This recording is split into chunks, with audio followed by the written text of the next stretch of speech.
Shine bright like a diamond. Olá, sejam todos muito bem-vindos. O Pode Estar está no ar. E este é um programa feito para você, com pessoas que brilham e enchem o mundo de luz. E hoje eu tenho um convidado muito especial para a gente ter um bate-papo super descontraído com o meu amigo, também parceiro, que a gente já se conhece de longa data, né? O Rafael de Tomaso, que está aqui. Seja muito bem-vindo, Rafael, ao programa. Obrigado, Ju. Prazer estar aqui no teu programa, né? Programa que recém estreou e já estou aqui. Vou poder dizer que participei do primeiro ano do programa. E daqui a 10 anos, quando eu voltar, eu vou falar, olha, lá em 2023 eu tive aqui com a Ju. É isso aí, muito bom. Rafael, hoje a gente vai falar sobre a temática do direito digital e de inovação, que é a tua área, que é a tua expertise. Mas antes disso, eu gostaria, para o pessoal que não te conhece ainda, né, que tu te apresente, fale um pouquinho da tua história, porque eu sei que tem uma grande jornada aí até chegar ao direito, né, e principalmente no direito digital. Então, eu queria que tu te apresentasse para o pessoal. Bom, então, meu nome é Rafael de Tomaso, como a Ju já apresentou inicialmente, deve estar escrito aí embaixo também, né, para quem está nos assistindo. Eu moro em Caxias do Sul há 22 anos. Essa semana, inclusive, eu passei ali passei da metade da vida morando aqui no Rio Grande do Sul. E vim para cá, me formei em publicidade primeiro, foi minha primeira graduação, me formei em publicidade. Mas você é de onde, Rafael? Sou do Rio de Janeiro. As pessoas já suspeitou. Eu acho que sim, porque o sotaque não engana muito. Não, né? eu digo que carioca não tem sotaque, né? Quem tem é o resto do país. A gente fala do jeito certo. Boa. Brincadeira. E me formei em publicidade na UX, na primeira turma de publicidade da Universidade de Caxias do Sul, em 2003, né? Fazendo 20 anos de formado em publicidade esse ano. E depois fui fazer direito meio que por autodefesa, né? Eu fui fazer direito porque eu queria processar os outros. Eu nunca tinha pensado em advogar. E aí meu professor de direito empresarial na época, professor Pablo, se estiver nos acompanhando, abraço para o Pablo, me convidou para trabalhar com ele no escritório dele. Em princípio eu disse que não, porque eu tinha uma agência de publicidade, estava fazendo um monte de disciplina, não tinha tempo para nada. Ele me perguntou se eu então não queria ir lá pelo menos uma vez por semana para ver se gostava, se não gostava. O resultado é que eu gostei, né? Tanto que até demais, aqui, né? E aí montei meu escritório na época, um escritório de direito empresarial, que era o que eu sabia fazer. E um dia, conversando com o próprio Pablo, ele me deixou ali claro que não tinha por que ele me indicar cliente se eu fazia a mesma coisa que ele. E entendi que eu ia precisar encontrar um nicho, né, para poder manter a minha forma de trabalhar em parceria com outros escritórios, por indicação de outros escritórios. E aí veio direito para startups, veio direito digital e veio a questão de proteção de dados. Isso foi ali por volta de 2018, mais ou menos, quando eu resolvi dar essa guinada para o digital, mas que ela se consolidou mesmo ali metade para o fim de 2019. Mas a questão de proteção de dados especificamente é uma coisa que eu já vinha estudando desde 2016, porque tinha ido num congresso de direito empresarial que acontece anualmente em São Paulo e vi uma palestra do Rony Vansoff, que é uma das autoridades na área de proteção de dados, falando sobre dados pessoais como ativos intangíveis das empresas. E eu, como um cara que vinha da publicidade, falei, pô, interessante esse tema, quero ver isso aí. E aí anotei, então, os números dos projetos de lei que tinha na época ainda, né, não era nem lei, e fiquei acompanhando aquilo, fui ver o que estava acontecendo na Europa, fui ver a história daquilo lá, que parece uma novidade para a gente, né? Mas vem desde os anos 60 a discussão sobre essa questão, desde os anos 70 a gente já tem leis sobre proteção de dados, e depois, quando começou a valer de fato a LGPD, daí eu me consolidei de fato nessa área e falei, não, é isso que eu gosto de fazer, é isso que eu vou fazer. E depois a gente acabou se desdobrando para uma parte mais de governança e compliance de uma forma mais ampla, a partir da metodologia que a gente trabalhou com direito digital e com a questão da proteção de dados. Então, de forma bem breve, né, foi mais ou menos isso que aconteceu nesses 20 e poucos anos. Né? E é uma área nova ainda para a área do direito, né? Eu acho que é uma coisa muito recente, que está sendo muito discutido, né? Que acaba envolvendo até mesmo dilemas éticos, né? Essa questão, inclusive, até filosófica. Com certeza. Né, Rafael?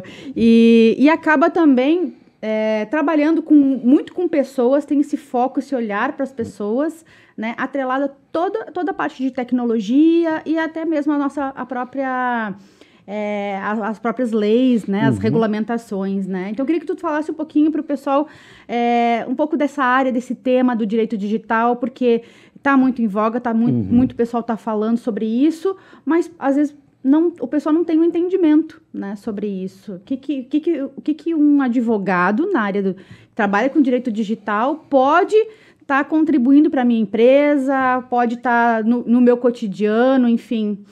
Olha, essa é uma pergunta que eu me faço vários dias, que além do que eu já faço, eu posso fazer a mais, né? Porque o digital está sempre se transformando. Mas realmente é uma área nova. Eu vou te dizer que 95% do que eu faço hoje na minha atividade profissional são coisas que eu nem ouvi falar na faculdade, né? E tudo bem, já me formei um pouquinho mais de tempo, mas pegando o exemplo da Júlia, que esteve aqui conversando contigo também. A Júlia Amanda. Mas a Júlia, porque ela começou com a gente no escritório fazendo estágio curricular, né? Sim. E se formou agora, recentemente. Ela trabalha com a gente há 2 anos e se formou na metade desse caminho aí. Então, nem ela que se formou há questão de 1 ano teve disciplinas voltadas para o que a gente faz hoje no escritório. A gente teve que desenvolver uma metodologia, testar a metodologia, aperfeiçoar a metodologia, e aí vem a grande dificuldade que todo mundo que entra lá, a gente tem que ensinar a metodologia, porque ninguém chega... não é uma coisa que tenha na faculdade, e é uma coisa que eu levei anos para conseguir chegar na forma de trabalho que a gente tem hoje. Eu não posso me dar ao luxo de ficar lá pagando uma pessoa por 5 anos até ela aprender, né? Então tem que ser naquele pique. Então, dentro da questão do direito digital, nós temos algumas coisas, eu vou chamar de tradicionais aqui, meio na cara de pau, porque de tradicional não tem muito, né?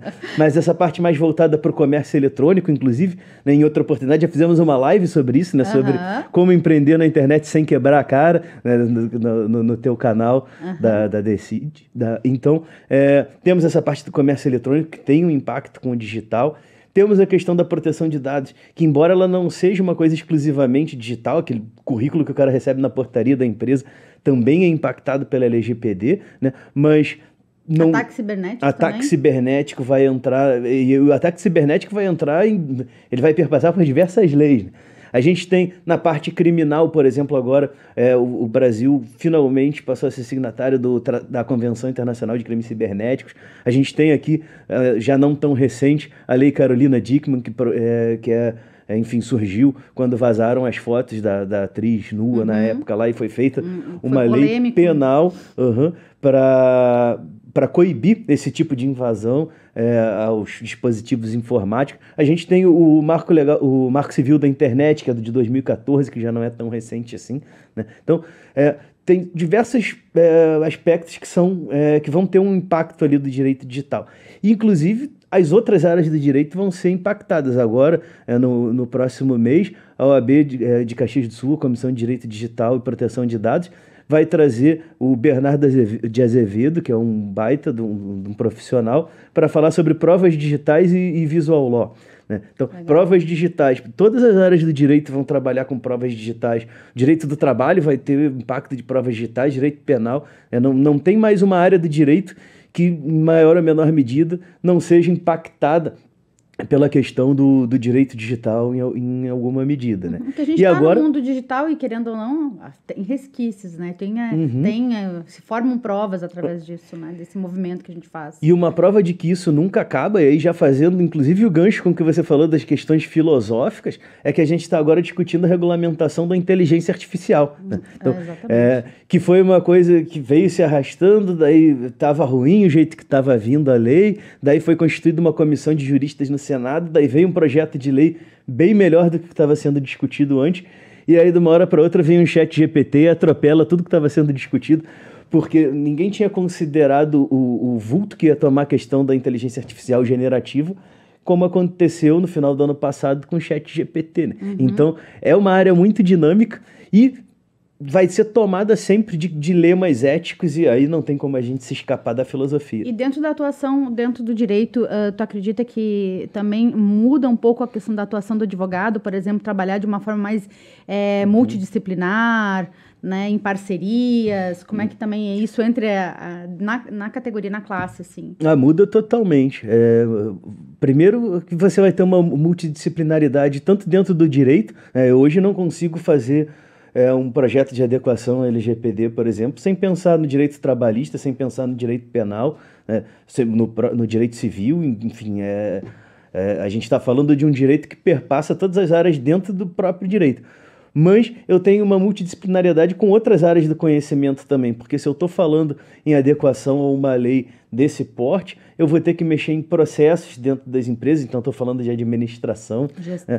Eu vou pensar em dilemas éticos que eu vou ter que enfrentar, eu vou pensar na filosofia, eu vou ter dilemas que eu vou ter que dar no relacionamento, que eu vou ter que pensar no relacionamento entre as pessoas, então eu vou ter que trazer a psicologia ali também. Então, não tem, sem nem falar na parte de TI, né? Que hoje em dia, como é que eu vou pensar em qualquer área do direito sem pensar em TI?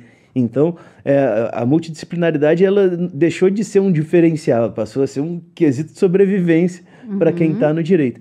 E agora a gente tem essas ferramentas que o pessoal está com medo, vai acabar com advogado, né? Tem o Giancarlo Dalbon, professor da Universidade de Caxias do Sul lá, uma vez eu estava gravando um podcast, ele estava acompanhando, e aí ele falou, quem se pergunta se vai ser substituído já foi, né?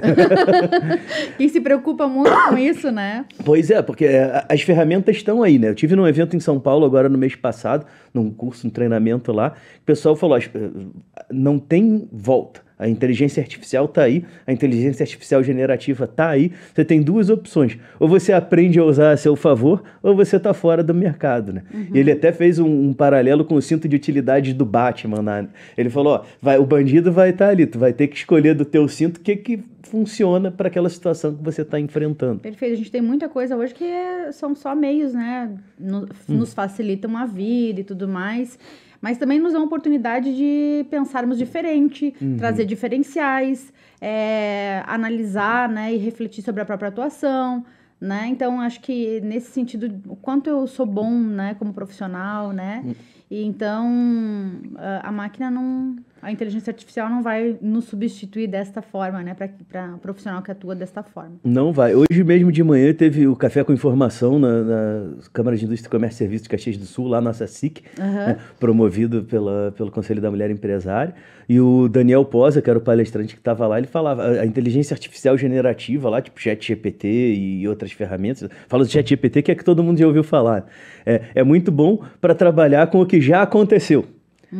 Mas que nada, por enquanto, pelo menos, vai substituir o pensamento humano, o olhar humano, para prever o que vai acontecer, né? De que forma... probabilidades. Exatamente. Então, a grande utilidade que eu tenho para essas ferramentas é pensar, eu tenho tudo isso daqui, como é que eu faço isso para me aumentar a produtividade no trabalho? Em vez de eu ficar lá 12 horas pesquisando uma coisa lá que que não precisa toda essa pesquisa porque é uma coisa que já está para lá de consolidado, eu pergunto para o ChatGPT. E aí vem uma outra questão, né, que fecha com isso que a gente estava falando antes, que eu tenho que saber o que perguntar para aquela encrenca lá, né? Exatamente.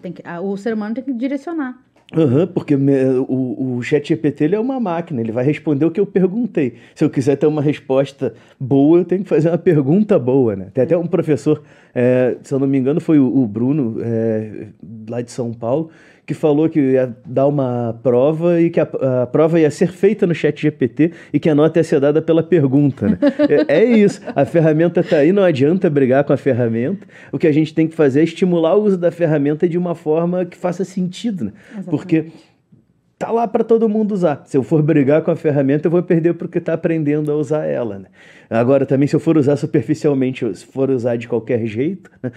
Tem o pessoal que é mais rato de Google aí, faz aquela pesquisa limitada ao LinkedIn e bota lá gerar nova resposta. Então, o pessoal copia e cola o negócio do ChatGPT, não se dá o trabalho nem de tirar o gerar outra resposta lá do final do negócio. Copia e cola do jeito que vai. Então, não tem... Agora, o pessoal que manda spam lá, não vou ficar falando o nome das empresas, mas todo mundo sabe que são as mesmas que ficam mandando spam para todo mundo pelo e-mail no LinkedIn lá. Todos agora começam o e-mail. Espero que este e-mail encontre bem. O ChatGPT tirou isso de algum lugar, provavelmente do português de Portugal, e agora todo spam que eu recebo começa querendo me encontrar bem, né? Eu não sei de um lugar no Brasil que use essa expressão com regularidade. E aí toda essa questão, né, da onde vem essas fontes, até para até para as regulamentações até de provas e tudo mais no online. Então, todo tem um sistema, né, de proteção desses dados, tem toda a questão da legitimidade dessas provas aí a serem, que a gente vê tantas provas que foram repetidas porque deu invadir o sistema. Né? Pensando não só em provas, se a gente for pensar que tem pessoal que vai fazendo tudo automático lá porque é mais rápido, é mais fácil. E aí o cara cobra baratinho e vai fazendo lá, e daí depois ele te entrega um caro, né? Porque o baratinho normalmente acaba dando ruim depois lá.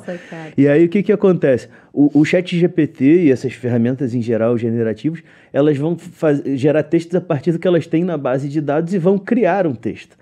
E o criar não é reproduzir, é criar. Então a gente já tem visto casos de advogados que colocaram na petição lá um negócio que tirou do ChatGPT, que inventou julgados que não existem, que inventou artigos de lei que não existem, né? Eu uma vez fui pedir, estava com prazo estourando para entregar um artigo para uma revista, e aí eu pedi lá, eu quero que você me dê uma citação de tal autora, de tal livro, defendendo tal coisa. E veio a citação. Eu peguei o livro, né? Eu tinha pedido daquele livro porque eu tinha o livro, era sem tempo de procurar a página, são 1.000 e tantas páginas no livro. Fui na página que ele me disse e não tinha citação. Aí eu perguntei, ChatGPT, essa citação que você me deu é uma citação de verdade ou uma citação que você gerou, né? Peço desculpas se não me fiz entender, mas essa citação não é de verdade. Então as pessoas acreditam naquilo lá, né? Como verdade absoluta, né? E aí não tem como o negócio dar bom, né? Vai sair pela culatra esse tiro. Então, eu tenho que ter esse cuidado aí de filtrar o que vem da ferramenta. Vou usar como ferramenta de produtividade, não tem por que não usar, mas eu tenho que ter o discernimento de separar o que posso fazer nela, o que eu não posso fazer nela, o que é confiável, o que não é confiável. E... Bom, gente, eu sou meio suspeita aqui, né? Porque eu acho que já é o quarto programa que trago advogados aqui.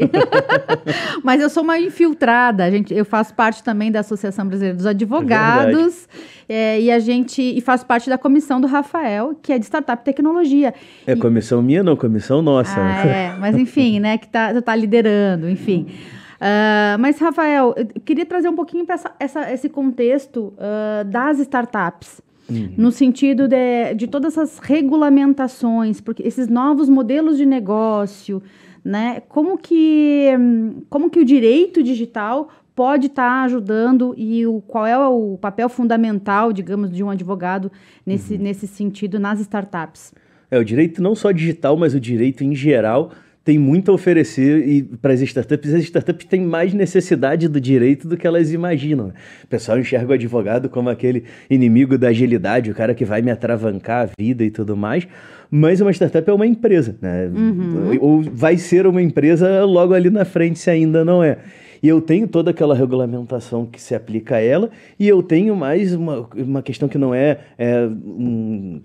não diz respeito apenas à questão do cumprimento de leis, mas diz respeito à relação entre os sócios, que também vai ter um impacto importante ou aqui ou logo ali na frente, né? A gente brinca lá no escritório que normalmente o pessoal procura a gente ou quando falta dinheiro ou quando sobra dinheiro, né? Porque quando falta dinheiro ninguém quer pagar o boleto, quando sobra dinheiro todo mundo acha que tem mais direito do que o outro de pegar aquilo lá. Então, sobrou dinheiro, eu tenho 70%, tu tem 30%. Faltou dinheiro, não, eu tenho 10%, tu tem 90%. Então, uma das coisas que a gente estimula muito, que a gente provoca que as startups busquem ajuda especializada para isso, é para, desde o começo, elas ajustarem isso daí.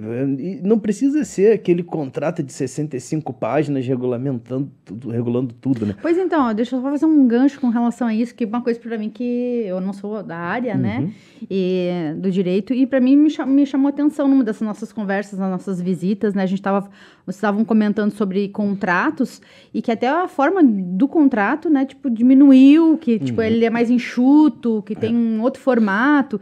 Isso é uma inovação dentro do direito também. Começamos a usar, inclusive, elementos visuais, né, que eu falava antes do visual law, do legal design, são questões novas no direito também.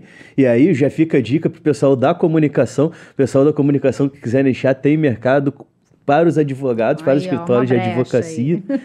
Então, é uma tendência, porque o que acontece? O advogado, por tradição, tem a mania de ser prolixo, de escrever de forma complicada, de querer botar tudo, pensar tudo que pode acontecer da forma no detalhe. E hoje em dia, se eu for pegar um contrato lá de 70 páginas, por exemplo, numa relação de consumo, aquilo pode ser até considerado nulo depois, porque o juiz vai dizer, não, isso daqui não é claro para um consumidor normal.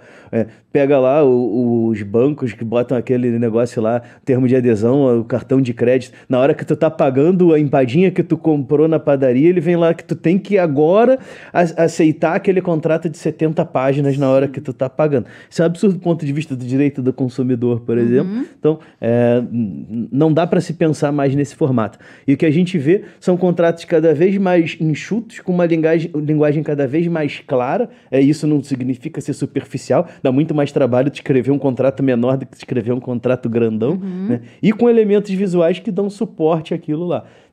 A gente já começa a ver em sites, por exemplo, os próprios termos de uso e avisos de privacidade com elementos visuais lá, mostrando, o cara tá pegando dinheirinho aqui, pagando outro cara lá, para fazer tu entender de forma mais clara. E as pesquisas todas feitas até agora indicam que quanto mais claro for o contrato para quem está assinando ele, para a parte mais vulnerável daquela relação, menor a chance daquilo virar uma ação judicial depois, porque o cara entende o que ele está assinando, e se ele entende o que ele está assinando, beleza. Claro, sempre vai ter gente de má fé em tudo que é canto, mas a maior parte das encrencas dá porque o cara acha que estão fazendo ele de trouxa, né? Fala, pô, não foi isso que eu assinei. E não é claro para o consumidor, muitas vezes, não necessariamente para o consumidor, né, mas para a pessoa que não tem o conhecimento jurídico do negócio. E aí, então, a gente tem essa questão dos contratos, do próprio contrato social da startup, prevendo, por exemplo, falou de leis, né? Agora a gente tem o marco legal das startups e do empreendedorismo inovador, Sim. que para eu poder aproveitar os benefícios que ele traz, eu tenho que ter algumas previsões já no meu contrato social. Então, eu já tenho que ir pensando isso. Às vezes o cara faz o quê? Vai no contador baratinho lá, que já tem um contrato social padrão que ele pegou do Google em 1985, nem tinha Google, né? Mas o contrato alguém escaneou e botou lá, e acha que aquilo vai dar tudo certo. Daí depois o cara quer acessar um edital lá de subvenção para buscar um dinheiro público ou privado para incentivo à inovação, e não consegue porque o CNAE está errado, porque o contrato social está errado, né? E aí tem outra questão, que é o que regulamenta a relação entre os sócios. O que acontece se um sócio morrer? O que acontece se eu quiser comprar a tua parte? O que acontece se tu não estiver fazendo nada no negócio lá e estiver me atravancando a vida na minha startup? O que acontece se entrar investimento? E se entrar outro investimento depois desse, como é que fica a questão da participação, quanto cada um passa a ter de cota? Então, são situações que é importante antecipar para já deixar aquela decisão tomada antes de dar o problema ali na frente, né? Preventivo sempre é melhor, né? Preventivo é sempre melhor. Aí tem a questão do registro de marca, que também tem tudo a ver. Vou trazer a Melissa aqui para a gente conversar sobre... Melissa é fera na parte de registro de marcas. Ó. A gente vai conversar, sim, sobre essa parte, porque... Melissa também é membro da nossa Comissão de Startups e Tecnologia da ABA, trabalha com isso aí. Vocês vão ver aí a nossa conversa sobre isso também, né? Sobre marcas, porque isso é importante. É muito importante. Muitas empresas, até empresas tradicionais, o maior valor delas não está no produto, não está na fábrica, está na marca. Coca-Cola é um exemplo. Exatamente. Tem um impacto. Temos ainda a questão da própria LGPD, que a gente já comentou aqui também. Tem a questão dos termos de uso o cara vai ter uma plataforma que a maior parte das startups ou tem um aplicativo ou tem, no mínimo, um site para fazer uma interação com o usuário. Então, tudo isso daí vai ser impactado pelo direito em alguma forma. Daí tem a questão home office, teletrabalho, como é que é o regulamento disso daí? O pessoal fala, não, contrata um PJ, daí daqui a pouco vem lá uma ação trabalhista, reconhece vínculo. Eu tava pensando isso quando tu falou da questão da parte regulamentar, né, do digital mesmo, né, das provas e tudo mais, né, porque hoje as empresas normalmente têm uma linha de comunicação onde está tudo formalizado, mas a gente utiliza de outras formas, por exemplo, o WhatsApp, né? Às vezes as conversas se dão por ali, né? Às vezes as chamadas são fora do horário do trabalho. Então, vem essas questões mais regulamentares que é importante. E regulamentar não só para fora, mas para dentro também, né? As empresas que têm uma estrutura mínima de governança interna, todas deveriam ter, não uma mínima, mas robusta, né? O pessoal acha que governança é moda, mas não, governança é essencial para quem pensa em crescer. Eu ia dizer, principalmente quando até uma questão organizacional, né, da empresa enquanto expansão e crescimento. E falando em startups, por exemplo, é cada vez mais difícil uma startup que não tem uma estrutura mínima de governança conseguir captar investimento. E para um crescimento exponencial, por exemplo, que a gente vê muito... O pessoal acha muito, governança vai me engessar. Não, a governança vai te agilizar. Te libertar. Ela vai te dar respostas antecipadas para perguntas que tu ainda não tem. Então, ela vai te dar diretrizes que vão te auxiliar na tomada de decisões ali na frente, né? E aí, entra isso. Às vezes eu vou ter uma política interna que diz, não pode usar o WhatsApp. Aí chega lá... Tá na política, mas todo mundo usa o negócio lá. Exatamente. Aí fala, não pode mandar nada por e-mail, por WhatsApp depois das 18 horas. Daí tu vai pegar o negócio bomba até 3 da manhã. Então, e fora os absurdos que a gente vê aí do pessoal usando o grupo de WhatsApp do trabalho para mandar coisa que não tem nada a ver com o trabalho. Às vezes coisas até comprometedoras ali. Às vezes sem querer, às vezes de propósito. A conta comercial, né? E ali a gente está falando de... o que acontece ali é documento, é prova, tanto no processo trabalhista quanto no processo enfim, de consumidor, um processo consumerista. E a gente tem que ter conhecimento sobre isso, porque senão, né, como é que a gente... Não dá pra gente ficar totalmente alienado com as questões que estão sendo... E tem que tomar cuidado com o que a gente faz ali o tempo todo, né? E assim, não só nós tomarmos cuidado com o que nós fazemos, mas para quem empreende, para quem tem uma empresa, para quem tem uma startup, cuidar de como as pessoas que estão dentro da nossa organização usam aquilo também, né? Teve um caso recente de uma empresa de telefonia e internet, que o sujeito foi fazer a instalação do equipamento na casa de uma mulher, daí contatou, chegou lá, daí depois saiu de lá e ficou mandando WhatsApp para ela para dar cantada nela. E obviamente que ela processou a empresa, né? Claro. Porque o sujeito tinha o telefone dela não para ficar chamando ela para tomar cerveja, né? Não foi exatamente isso, mas também vamos... foi um pouco pior. Sim. Vamos botar aqui panos quentes. Né? Depois, fora do ar, eu explico melhor o negócio. Mas foi para fazer uma instalação, não foi para dar uma cantada na mulher. Né? Então, a gente tem que ter essa preocupação não só com o que nós fazemos, mas com o que os nossos empregados, nossas propostas, nossos colaboradores fazem enquanto estão agindo em nome do nosso negócio. Sim, com certeza. Né? Estão representando uma marca, estão representando uma empresa. Então tem que ter cuidado nesse sentido, né? E isso também não é uma novidade. O digital agrava, mas não inventa, né? Eu, quando palestrava sobre responsabilidade civil, sei lá, vários anos atrás, antes de toda essa coisa do digital, o exemplo que eu usava para falar dessa responsabilidade era de um cara fazendo um pega com o carro da firma e que atropelou um outro cara. Nossa. E que daí depois isso foi para o Jornal Nacional. Eu passo, inclusive, trecho do Jornal Nacional. Então eu tenho ali uma exposição negativa da marca, eu tenho um atropelamento, né? Porque por sorte o menino não morreu. Não é um crime, né? Mas não houve o óbito, mas... Não houve o óbito, mas quebrou a perna. Então, teve um crime, teve uma violação das leis de trânsito, teve repercussão civil no negócio e teve uma repercussão terrível para a imagem daquela empresa, que foi para o Jornal Nacional como uma empresa que emprestou o carro, né? O carro era do cara, né? Mas com a marca da empresa. Sim. Então, vários cuidados que a gente tem que ter. Que acabou com a reputação da empresa também, né? Tá aí até hoje a empresa, né? Mas a gente está falando de um mercado que é um oligopólio, né? Então não tem concorrência, a empresa vai ficando ali para sempre. É a mesma, inclusive, da cantada. Credo. Rafael, olha só, eu adorei conversar contigo aqui. O nosso tempo voou. Né? Espero que os espectadores tenham gostado também. E eu quero te trazer de volta em breve para a gente conversar mais sobre as questões da inovação. Também quero que tu traga esse teu olhar, né, também para a parte pública, né, com as criações de leis e regulamentações também municipais, estaduais. Falar um pouco desse movimento, né, e o quanto o direito também é importante nessas tomadas de decisão, nesse olhar para a inovação, né, dentro desse ambiente mais público também, que acho que é muito interessante, porque tu também está inserido nesse movimento, também está fazendo esse trabalho, né? Isso, só esse assunto aí dá mais uns 3 papos aí. Então vamos fazer um podcast só disso, tá? Vamos fazer. O próximo já tá decidido aí qual vai ser o tema. Pra gente finalizar, então, Rafael, eu vou te pedir para que tu deixe um recado, deixe uma mensagem, deixe uma dica, enfim, para o pessoal que está nos assistindo e te conhecendo hoje aqui no Podstar. Tá, então só antes de deixar a dica, eu quero agradecer novamente um convite, prazer estar aqui no teu programa, né? Já aceito de antemão o convite para a gente falar desse próximo assunto que também gosto bastante. Legal. E a dica que eu deixo é, não espere dar confusão para procurar ajuda especializada, tá? Aqui eu não estou falando só do direito, estou falando do direito da contabilidade, da comunicação. Deixem de ter essa síndrome da autossuficiência, de achar que vai saber fazer tudo com as ferramentas que tem aí. Ninguém sabe fazer tudo. Então, busque parceiros especializados em cada área dentro do seu negócio lá, pense de forma profissional e olha aí em volta e vê qual é o startup de um homem só que funcionou, né? Não, ou de uma mulher só. Não tem. Um trabalho em equipe é multidisciplinar e é impossível estudar aprofundadamente tudo que tem para estudar.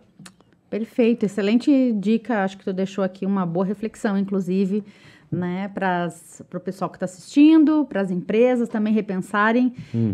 E eu volto aí, eu friso muito a questão, né, do preventivo, a gente se antecipar em muitas coisas, ver se está sendo tudo ok o que a gente está fazendo, o que a gente pode estar trazendo de melhoria. Rafael, eu que agradeço tua participação mais uma vez, tá? Brigadão aí pelo bate-papo, eu adorei.